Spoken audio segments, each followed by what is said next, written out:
I was an American male on the loose in Belgium in the late 80s. The tiny village I lived in was called Cameron-Casteau and was only a few kilometers north of the French frontier. The town was truly nondescript, and an ancient abbey remained the only interesting feature it possessed. The abbey's remains stood on 50 acres of land just beyond the town with a great house, a tower, forests, lakes, and catacombs. The latter caught my attention as soon as I learned of them. I investigated the tunnels both historically and physically. Originally, it seems monks in the late 1500s connected the abbey to the church in nearby town of Lens with underground tunnels, and may even have gone as far as Mons. This is no small feat, as Mons rests 20 kilometers from the abbey and Cameron-Casteau. It then appears that Hitler could not leave something like an underground tunnel alone, and had it walled up during Belgium's occupation because too many of his soldiers got lost trying to chase out the resistance fighters. There was evidence of this down some of the underground corridors, where a newer wall ended all forward advances, or a room was filled floor to ceiling with a pile of rocks. Despite the diminished area of the tunnels, they still held my attention, and I soon knew every available inch. When I was not in the catacombs, I was walking through the abbey's forests, or around the lakes till the late afternoons. It was on one of these lazy Sunday walks that my life changed, forever. Call me paranoid if you wish, but the late 80s in Europe was no time for an American to walk around alone. It seems the Nazi Party was not quite as dead as we have been led to believe, and chance encounters with young skinheads became a very real possibility, and a very real danger as well. For this reason, I took to carrying a certain semi-automatic friend of mine under my coat on my left side to give a would-be assailant .45 reasons to rethink his position. I will not discuss my occupation at the time, or why I could get away with this. Suffice to say that I could, and leave it at that. I was walking around the largest of the abbey's lakes late on a Sunday afternoon when I saw a woman about 200 meters from me near one of the entrances to the tunnels. I could tell she wore a dress, but she had some kind of cloak over it hiding any details of the garment. I did notice her figure, but few other details. There was no obvious evidence that she was in distress or needed assistance. It was just a feeling I got as I walked toward her, and she moved toward the catacomb door. Reflexively, I adjusted the comforting chunk of finely milled steel under my left arm, reassuring myself it was still there even though I knew it was. By the time I reached the door to the tunnels, she had disappeared inside with only one glance back at me as I approached.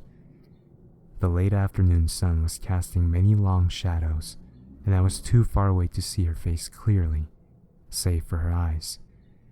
Her eyes simultaneously bothered me and drew me to her. Loose stones crunched underfoot as I left the paved trail for the gravel road to the catacomb entrance. I did not notice at the time, but she had made no noise on the gravel. My approach to the door had been from the side, and I did not actually see her open the door to go in. When I reached the door, I had to grasp and engage the metallic thumb latch and swing the door wide on rusty hinges. It never entered my conscious mind that I hadn't heard the hinges when she went in, but my subconscious was pulling double duty, trying to keep me alive by taking over my right arm and moving my hand to the butt of the heavy Colt 1911 A1 in my shoulder rig. I had been in these tunnels often enough to know where I was. The entryway beyond the door had two exits. The one on my right led to the greatest area of tunnels. The exit in front of me was little more than a rubble-covered stairway that branched to two separate short passageways that both dead-ended.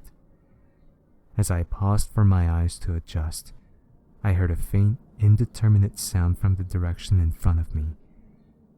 My eyes had not yet righted themselves, but I moved forward anyway. I knew these tunnels. She may need me. As I moved my eyes, they cleared, and I noticed a faint glow like a match up a tunnel that I knew stopped at some of the Führer's masonry. When I rounded the last bend, I saw her. She had her back to me, and she stared at the wall. Her hair was long and straight and the deepest raven black. Her curves were not the kind to get lost in a crowd either. As I stood there memorizing every inch of her, she began to turn to me. Her face was a mask of death. There were no eyes in the sockets of her dried skull as she looked at me. There was no skin on the bones of her hands as she raised them toward me. What happened next, I pieced together later. My instinctual reaction was to bring up the gun in a perfect weaver stance and dump the entire magazine into it. I also started to back away at the same time and fell. This must have been what I had done, for when I came to my senses, I was laying on my back in the pitch dark. I fished the Zippo out of my pocket and surveyed the area. I found no woman, no blood, no appreciable time had passed according to my watch. No rational reason that I could see before, and now it was dark, and no real desire to stay in the tunnels 1 second longer. I quit the catacombs before anyone came to investigate the shots and hurried home. At home, I discovered some unnerving facts. I had cut my head when I fell. When I washed the blood out of my hair, I found the most startling gray streak over both of my temples that had not been there mere hours earlier. I really wanted this to just be some kind of horrible dream, but the more time passed, the more I began to remember. This seemed totally opposite to a normal dream that one would usually forget by the end of the morning coffee. This dream was getting more vivid as time passed. I remember the sharp pain in my gut and coughing or, no, choking. Yes, that was it. Choking. I was gasping for air. I could not breathe, and my poor, sweet little girl, the child I clutched in my arms, dead. My husband had been taken away and must surely be dead also. What? I nearly fell. What was I thinking? I did not have a child, much less a husband. Then I saw her. She was standing right next to me, in my own house. She was not the skeleton she had been. Her smooth skin was the palest white, and now looked as it must have in life. A little shorter than me, jet black hair. Even in death she was beautiful. She was pulling her hand back as if she had been touching my shoulder. I understand now. The Double S must have caught her and other resistance fighters in the tunnels when they walled them up. All she wants is a decent burial. This is not too much to ask. I'm leaving now with a pick and a shovel to do the right thing. The labyrinth beyond the walls is unmapped. I do not know where she died. I only hope she stays around long enough to lead me back out of the tunnels when my work for her is done. If she does not, however, I leave this testament to anyone who come looking for me, that they may at least have a clue as to where my body may lay.